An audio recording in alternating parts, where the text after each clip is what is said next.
tubaha ikaze. Iki ni igice cya mbere cy'inkuru yitwa Inkovu. Mbere yuko tuyitangira, reka tubanze tubashimire mwe mwese mwakoze subscribe, nawe ugiye kubikora mbaye ngushimiye. Ntabwo twabonye umwanya wo kuvuga ku nkuru twarangije yitwa Nyuma y'ubukwe. Nabonye ibitekerezo byanyu, bamwe mumbwira ko atari ko mwifuzaga ko yarangira.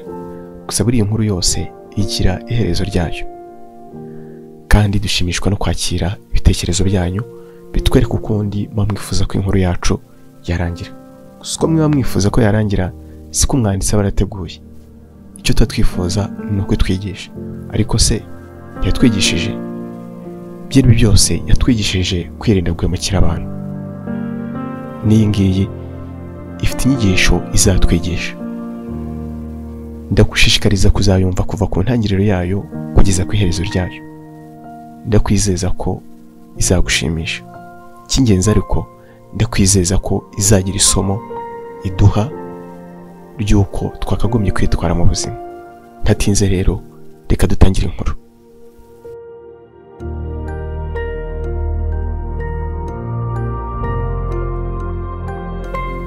Hari umuntu nzi, uko ikirere cyaba gisa kose ntashobora kugenda atitwaje umutaka n'icyo kwifubika mu gihe ikirere cyaba gihindutse.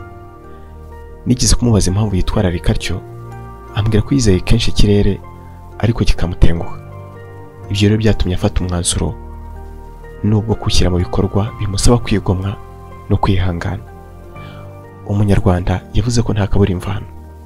Nk'uko uwo muvandimwe yitwara atyo bitewe n'icyo kirere, ni nako rimwe na rimwe natwe tugira ukundi twitwara bitewe n'amateka yahahise. Ntawahindura ibyabaye, ariko rimwe na rimwe hari icyo tuba dusabwa gutanga ngo ejo hazaza hacu n'ahabacu hamere neza. Icyo se ni ikihe? Iyi nkuru izatuma dutekereza ku hazaza hacu atari uko twibagiwe ahahise. Iyi nkuru reka tuyitangirire mu majyepfo y'u Rwanda, mu karere ka Gisagara. Hari umwana w'umukobwa wigaga mu mwaka wa 5 w'amashuri yisumbuye. Yavukaga mu muryango ufite ubukungu buciriritse, umuryango umeze nk'indi myinshi mu gihugu cyacu, aho kubona iby'ibanze ukeneye bisaba ko abawugize bose bagira icyo bakora kiwunganira niyo cyaba gito. Uwo munyeshuri nawe yafatanyaga amasomo no gushaka ubuzima. Yakoraga imirimo itandukanye, rimwe na rimwe agakora n'ubucuruzi bw'imbuto nk'imineke cyangwa avoka.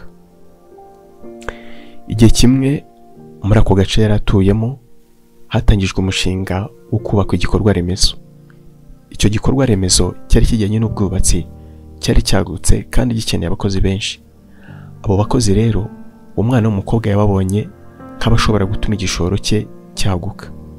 Nuko yemeza gushyira imbaraga mu bucuruzi bwe, ariko n'ubundi akabifatanya no kwiga. Ibyukaga kare mu tunyoni, aho benshi bo mu kigero cye babaga barimo biyorosa neza, wakabyuka akabanza agasubira mu masomo yifashishije itoroshi yari yaraguze nk'urumuri mu gihe iwabo iterambere ryifashisha amashanyarazi ritarahagera. Uko kwita ku masomo ye byatumaga aba umuhanga cyane. Yari umukobwa ukundwa na benshi bitewe n'imyitwarire ye, yarangwaga no kwicisha bugufi no gufashanya, bigaherekezwa n'ikinyabupfura cyinshi. Yari intangarugero ku ishuri, mu baturanyi, n'undi uwo ari we wese uvuganye nawe yatahuraga ko uburanga bwe bujyanye n'umutima we. Yari ishusho y'umunyarwandakazi utarahindurwa n'ibihe. N'ako kazi ke k'ubucuruzi buciriritse yagakoraga neza, akakirana urugwiro abamuganaga. Ibyo bigatuma yiyegurira imitima ya bamwe mu bakoraga uwo mushinga w'ubwubatsi. Umwe muri abo yari umusore wari ufite inshingano zikomeye muri uwo mushinga. Yari umusore ugira urugwiro kandi mu bigaragara ukabona ko yitonda. Ibi byo bafundi bamwe na bamwe baka indonke cyangwa ikindi wuje ubagana abashaka akazi ntibyamurangwagaho. Yewe si kenshi wari kumubona no mu kabari. Akazi ke iyo karangiraga yahitaga ajya mu mirimo yo mu rugo, agateka, agakora isuku, ubundi akajya mu nzu akirebera filimi akoresheje computer igendanwa yari afite. Yakundaga kujya ku muhanda.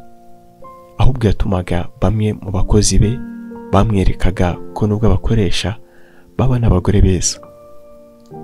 Rimwe rero yaje kujya ku muhanda atabiteguye, anyura kuri wa mwana wacuruzaga imbuto, aramwitegereza n'undi bahuza amaso. Umusore bimwanga mu nda, aza kumubaza uko ibyo acuruza bigura, ariko anazanwe no kwitegereza neza uwo mwana urutarahindurwa n'abatuye isi. Amugeze iruhande yabonye uko amwitegereza yitonze, maze amubaza uko agurisha ibyo yari arimo acuruza. Uwo mwana arabimubwiye, maze uwo musore amuteza imbere. Uwo musore agiye kugenda, uwo mukobwa yaramushimiye, undi nawe amubwira ko nasanga ibyo yamuhaye bitunganye azagaruka. Nuko uwo mwana w'umukobwa aramubwira ati biratunganye rwose. Uwo musore amaze kuvaho, ubwonko bwe bwungutse ikindi gitekerezo cyo kwigwaho.